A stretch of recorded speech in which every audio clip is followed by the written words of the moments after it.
विभिन्न सामाजिक सांस्कृतिक संगठनों के सभी हमारे पदाधिकारीगण, माननीय जनप्रतिनिधिगण, सम्मानित संतजन, महाराणा प्रताप शिक्षा परिषद से संबद्ध संस्थाओं के प्रधानाचार्य, आचार्य गण, अभिभावक गण और प्यारे बच्चों, आज पूज्य महाराज जी की पावन पुण्यतिथि है। पूज्य संतों ने और वक्ताओं ने अपने शब्दों से उन्हें अपनी श्रद्धांजलि यहां पर दी है। संतों की पुण्यतिथि के आयोजन के साथ जुड़कर के हम लोग एक नई प्रेरणा के रूप में उनके व्यक्तित्व और कृतित्व से कुछ भी ग्रहण कर सकेंगे तो हमें वह एक जीवन में, हमारे जीवन के लिए पाथेय होगा, हमारे जीवन को एक नई दिशा देगा। और यह मेरा सौभाग्य है कि एक लंबे समय तक मुझे पूज्य महंत अवैधनाथ जी महाराज के सानिध्य में यहां पर गोरक्षपीठ में रहकर के, गोरक्षपीठ के माध्यम से विभिन्न प्रकार के शैक्षिक, स्वास्थ्य के सेवा के प्रकल्पों के साथ साथ सेवा के विभिन्न कार्यक्रमों के साथ जुड़ने का अवसर भी प्राप्त हुआ था। वह एक धर्माचार्य भी थे, उनके अंदर एक वात्सल्य भी था, वे एक मार्गदर्शक भी थे और साथ साथ समाज सुधारक भी थे। सहज और सरल लोगों के लिए वे उतने ही सहज और सरल होते थे, वात्सल्य जैसा उनका स्वभाव दिखता था, लेकिन वज्र जैसी कठोरता भी थी। जब कोई धर्म विरोधी और राष्ट्र विरोधी आचरण करता था तो उतनी ही कठोरता के साथ वे इसका प्रतिरोध भी करते थे और फिर किसी की परवाह उस मामले में नहीं करते थे।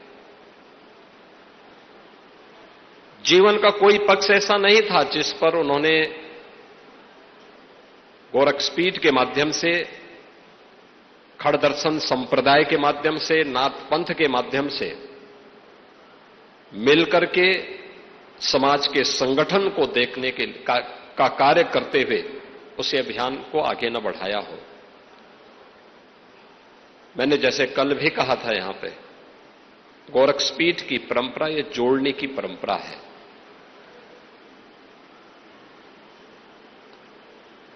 इतिहास के वे कालखंड हम सबको एक हमेशा इस बात के लिए प्रेरित करते हैं कि किन कारणों से यह देश गुलाम हुआ था।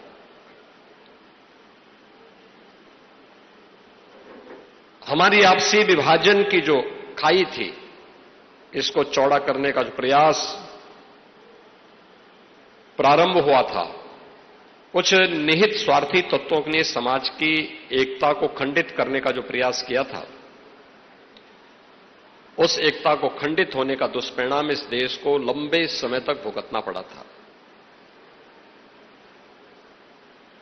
स्वतंत्र भारत में इस देश को जो नई दिशा मिलनी चाहिए थी,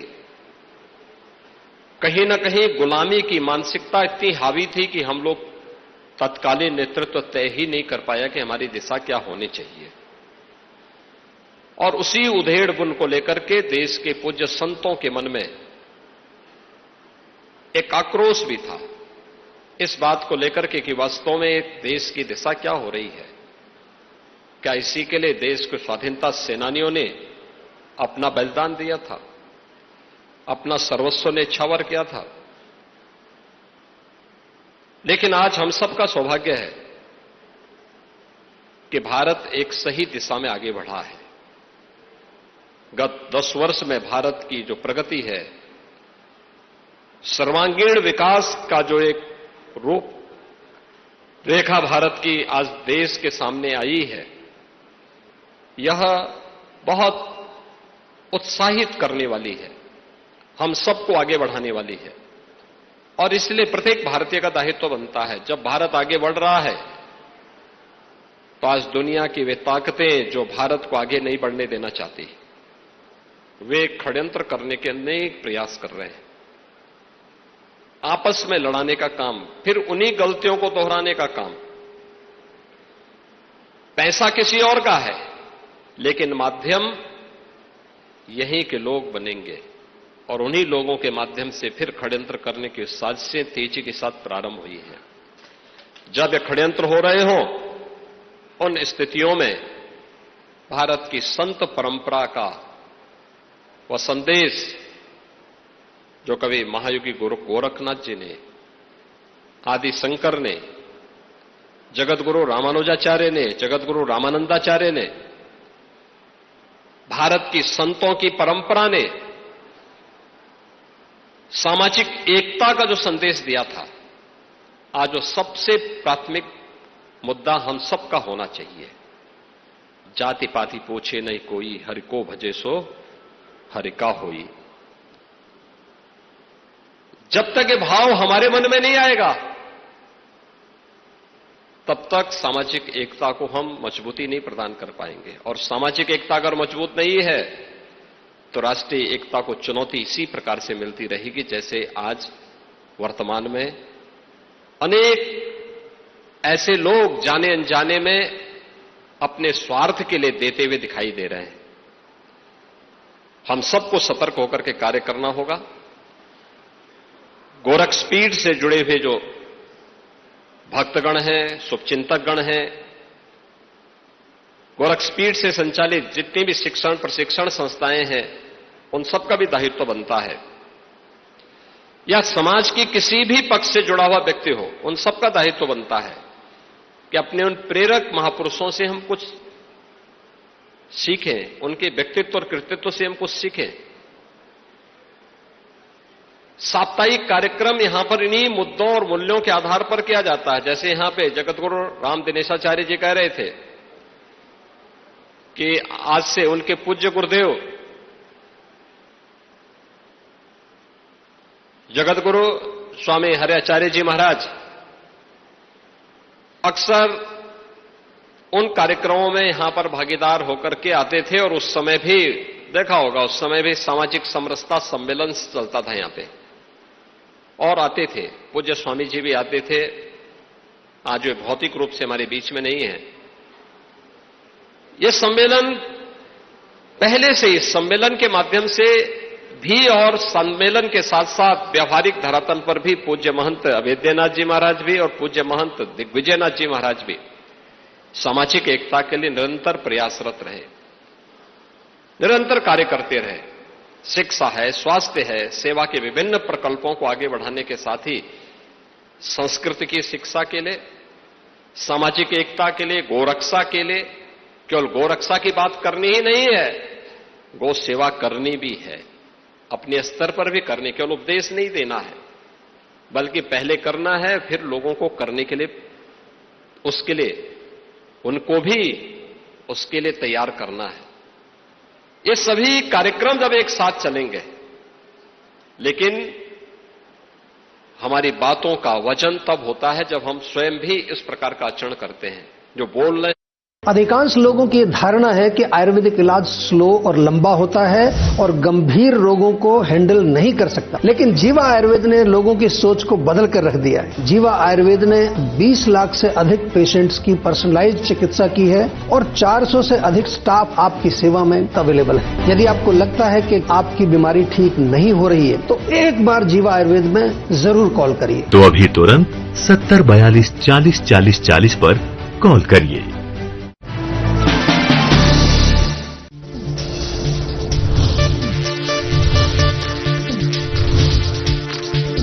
साधना इंस्टीट्यूट के छात्र हर साल नए नए जगहों पर, नए नए संस्थानों पर काम करने के लिए जाते हैं, उन्हें प्लेसमेंट मिलता है और साथ ही साथ वो संस्थानों का और साधना इंस्टीट्यूट का नाम भी रोशन करते हैं। तो अगर आप इलेक्ट्रॉनिक मीडिया, मास कम्युनिकेशन में अपना करियर बनाना चाहते हैं तो साधना इंस्टीट्यूट आपके लिए एक सबसे बढ़िया विकल्प है।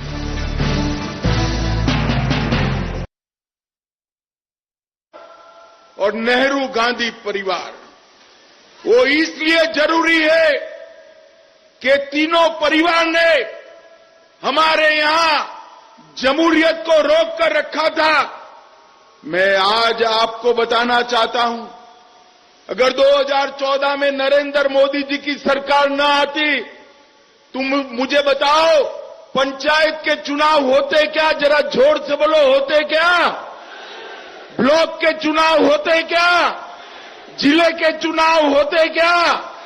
आज इस मंच पर ब्लॉक के और जिला पंचायत के चुने हुए सदस्य बैठे हैं, उनको कभी मौका नहीं मिलता। वो तो अपने 3 परिवारों की सल्तनत को संभालने में पड़े थे। नरेंद्र मोदी जी है, भारतीय जनता पार्टी और मुर्तुजा भाई जैसे लोग जिन्होंने जमहूरियत के लिए संघर्ष किया और आज कश्मीर का 30,000 युवा जम्मू कश्मीर का अलग अलग जगह पे चुनाव लड़कर जमहूरियत का आनंद ले रहा है, अधिकार भोग रहा है। और मैं आपको बताकर जाता हूं, इन्होंने अपने घोषणा पत्र में कहा है कि हम अगर आएंगे तो ये सारी बातों पर पुनः विचार करेंगे। मुझे बताओ भाई, ये पहाड़ के लोगों को अपने पंचायत का अध्यक्ष चुनने का अधिकार है या नहीं है? अरे जोर से बोलो, है या नहीं है? ब्लॉक पंचायत चुनने का अधिकार है या नहीं है? जिला पंचायत चुनने का अधिकार है या नहीं है? कौन रोक रखा? ये फारूक अब्दुल्ला, महबूबा मुफ्ती और कांग्रेस पार्टी रोक कर रखी थी। इसको जमीन पर उतारा तो भारतीय जनता पार्टी और नरेंद्र मोदी ने उतारा। नरेंद्र मोदी ये पूरे जम्मू कश्मीर में 90 के दशक से अब तक 2014 तक दहशतगर्दी फैलाई, 40,000 युवा मारे गए, हाथ में पत्थर लेकर अपने भविष्य को समाप्त किए। ये तीनों परिवारों ने दहशतगर्दी को रोका नहीं रोका, इन्होंने आगे बढ़ाने का। आज नरेंद्र मोदी जी की भाजपा सरकार ने दहशतगर्दी पर समाप्ति करने का काम किया है और युवाओं के हाथ में पत्थर की जगह लैपटॉप देने का काम भारतीय जनता पार्टी। मैं आज कहकर जाता हूं, उमर अब्दुल्ला यहां आकर डराते हैं कि जम्मू में दहशतगर्दी आ जाएगी। अब्दुल्ला साहब, आपकी कितनी भी सरपरस्ती हो, मैं आज पहाड़ की वादियों में कहकर जाता हूं, केंद्र में हमारी सरकार है, मैं गृह मंत्री हूं, जनाब मोदी जी प्रधानमंत्री है। हमारी एक खूबसूरत वादियों में दहशतगर्दी को हम नहीं घुसने देंगे, नहीं घुसने देंगे। भाई और बहनों, हमने यहां पर 3 परिवारों के शासन को समाप्त कर कि आपका आतंकवाद से बचाने का काम फारूक अब्दुल्ला साहब क्यों नहीं किए? यहां जब आतंकवाद फैला, फारूक अब्दुल्ला साहब लंदन में गर्मियों की छुट्टियां मनाते थे, हमारे बीच में नहीं रहते। क्या आप ऐसा शासन चाहते हैं क्या? जोर से बोलो, चाहते हैं क्या? या दहशतगर्दी को समाप्त करने वाला शासन चाहते हैं, वो बताइए। भाइयों बहनों, हमने एक बात यहां पर जनता की सुविधाएं बढ़ाने का काम किया। यहां पर नरेंद्र मोदी जी ने हर नागरिक को 5 लाख तक का इलाज मुफ्त कराया है। सबका कराया है या नहीं कराया है? भाई जोर से बोलो, कराया है या नहीं कराया है? तो ये इतने साल शासन किए, 70 साल तक 5 लाख का इलाज मुफ्त किया था क्या? किया था क्या? अब मोदी जी ने कहा है, घर में एक बुजुर्ग है तो 5 की जगह 10 लाख का इलाज मुफ्त कराने का काम नरेंद्र। मैं आज कहकर जाता हूं, अभी अभी मोदी जी ने कैबिनेट में प्रस्ताव किया है, प्रधानमंत्री ग्राम सड़क योजना 500 की आबादी वाले गांवों के लिए थी, पक्की सड़क जोड़ने की। अब मोदी जी ने कहा है जहां 50 की आबादी है उसको भी पक्की सड़क से जोड़ेंगे, पक्की सड़क। इससे सबसे बड़ा फायदा जम्मू कश्मीर की पहाड़ियों को होने वाला है। भाइयों बहनों, और आज मैं कहने आया हूं, मोदी जी के आने के बाद ओबीसी को भी आरक्षण मिला, पिछड़ा वर्ग को भी मिला, गुर्जर बकरवाल भाइयों को भी मिला, और सबसे बड़ी बात हमारे पहाड़ी भाइयों को भी आरक्षण देने का। मैं बिल पेश किया, फारूक साहब की पार्टी ने इसका विरोध किया। वो न्यायाधीश, उनके पूर्व न्यायाधीश सांसद थे, इन्होंने विरोध किया, यहां गुर्जर भाइयों को भड़काना शुरू किया। मैं रजौरी में आया था और मैं कहकर गया था कि गुर्जरों का आरक्षण हम कम नहीं करेंगे और पहाड़ियों को आरक्षण देंगे। हमने ये वादे को पूरा किया। पहले हमारे गुर्जर बकरवाल पहाड़ी नौकरी ढूंढते थे तो प्यून की नौकरी ढूंढते, छोटी मोटी नौकरियां ढूंढते थे। आज मैं बताता हूं मेरे पहाड़ी भाइयों बहनों, गुर्जर बकरवाल भाइयों बहनों, आपके बच्चे भी आईएएस आईपीएस बनकर, कलेक्टर डीएसपी बनकर देश भर में काम करें। इनको भी मेडिकल में दाखला मिलेगा, उनको भी इंजीनियरिंग का दाखला मिलेगा, ये भी आईआईएम में जाएंगे। भाइयों बहनों, ये अधिकार जो भारत के संविधान ने आपको दिया है, वो फारूक साहब, मुफ्ती बहन, ये सब रोक कर बैठे थे। नरेंद्र मोदी जी ने आरक्षण को लगाया। इन्होंने घोषणा पत्र में कहा है कि हम रिजर्वेशन पर पुनर्विचार करेंगे। क्या आप चाहते हैं आपके रिजर्वेशन पर पुनर्विचार हो? जरा जोर से बोलो, चाहते हैं क्या? अरे चिंता मत करो, फारूक अब्दुल्ला, उमर अब्दुल्ला उल्टा लटक कर सीधा हो जाए, आपका रिजर्वेशन हम नहीं जाने। आपका रिजर्वेशन दुनिया की कोई ताकत नहीं छीन सकती आपसे, कोई ताकत नहीं छीन। भाइयों बहनों, एक क्षेत्र के विकास के लिए ढेर सारी चीजें हमने करी है। मैं बाद में बताऊंगा, मगर बहुत सारी चीजें जो आपके लिए बहुत महत्वपूर्ण है, मुर्तुजा भाई ने अभी भाषण में बताई। यहां पर winter camp, collector, DDO office आप मानकर चलना, ये सर्दियों में ही हम खोलने का काम कर देंगे, आपको दिक्कत नहीं है।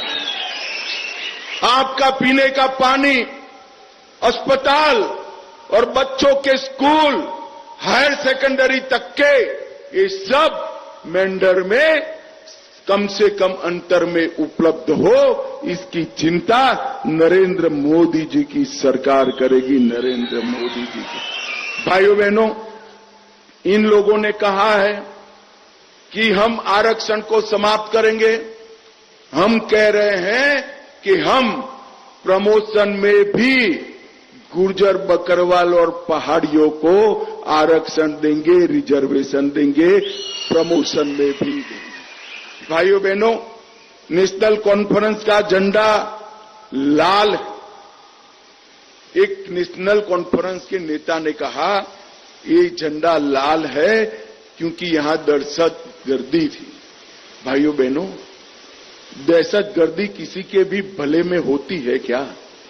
मुझे बताओ जरा, किसी के भी भले में होती है?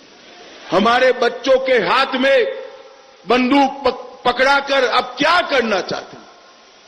इनके हाथ में बंदूक नहीं चाहिए, इनके हाथ में हम बंदूक जरूर देंगे, हम भी बंदूक देंगे हमारे पहाड़ी भाइयों के हाथ में, मगर पुलिस और सेना में भर्ती कर देंगे, सीआरपीएफ में भर्ती। ये सीमा पर हमारे सुरक्षा बलों के विशिष्ट प्रकार के भर्ती के कैंप लगाकर ज्यादा से ज्यादा पहाड़ी युवा सेना और सुरक्षा बलों में आए, इसकी चिंता हम करेंगे। हमने मेंढर जिले में एक अस्पताल बनाया है, ओपीडी का ब्लॉक भी बनाया है। उप जिला अस्पताल में यहां पर सर्जरी की शुरुआत भी की है। डाक बंगला मेंढर में एक नया कॉन्फ्रेंस हॉल बनाया है। सारे मेंढर के अधिकांश हिस्सों में सूर्य ऊर्जा से स्ट्रीट लाइटों का निर्माण किया है और गोलीबारी के बचाव के लिए हम अधिक बंकर भी बनाएंगे। मगर मैं आपको कहना चाहता हूं, 90 के दशक में गोलीबारी कितनी होती थी भाई, याद है ना आपको? बड़ी उम्र के बुजुर्ग याद है या नहीं है? अब गोलीबारी होती है क्या? जरा जोर से बोलो भाई, होती है क्या?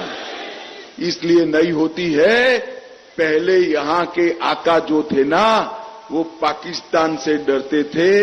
अब पाकिस्तान नरेंद्र मोदी से डरता है। नरेंद्र मोदी, इनकी हिम्मत नहीं है गोलीबारी करने की, और किया तो गोली का जवाब गोले से दिया जाएगा, गोले से दिया जाएगा। भाइयों बहनों, हम हमारा एक संकल्प पत्र लेकर आए हैं। आज दूर ऊंची ऊंची पहाड़ियों से आप सब आए हैं। मैं आपको कहना चाहता हूं कि हम हर घर में एक सबसे बड़ी आयु वाली महिला को 18,000 रुपये का चेक सालाना देने का काम भारतीय जनता पार्टी, 18,000 रुपये का चेक सीधा आपके बैंक के अकाउंट में आ जाएगा। और ईद के मौके पर, मोहर्रम के मौके पर 2 गैस के सिलेंडर मुफ्त दिए जाएंगे। 2 गैस के सिलेंडर। यहां पर जो किसान है उसको अभी मोदी जी 6,000 रुपया भेज रहे हैं। मुर्तुजा भाई को जिता दो, ये 6,000 रुपया 10,000 करने का काम हमारे मुर्तुजा भाई करेंगे। कृषि के बिजली बिल जो है उसकी दर 50% हम कर देंगे।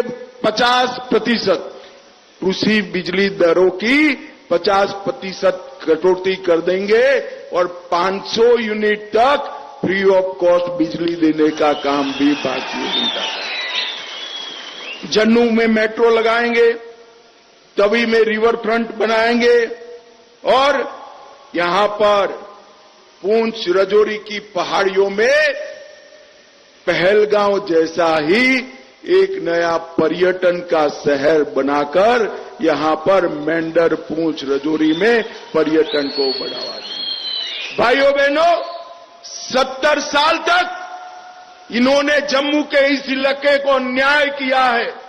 मैं आपको कहकर जाता हूं, दुनिया भर का पर्यटन अगर मेंढर पूंछ राजौरी डोडा में न आया तो आप कहना कि अमित भाई आप सच नहीं बोलते हो। यहां पर पर्यटन का बढ़ाने का काम हम करेंगे। हमने अग्निवीर जो होंगे इसको 20% कोटा देंगे और 5 लाख सरकारी नौकरियां यहां पर जम्मू कश्मीर में देने का काम भारतीय जनता पार्टी करेंगे। दूर दराज के क्षेत्रों में जैसे हमारा मेंढर है, हायर सेकेंडरी एसएससी तक पढ़ने वाले बच्चों को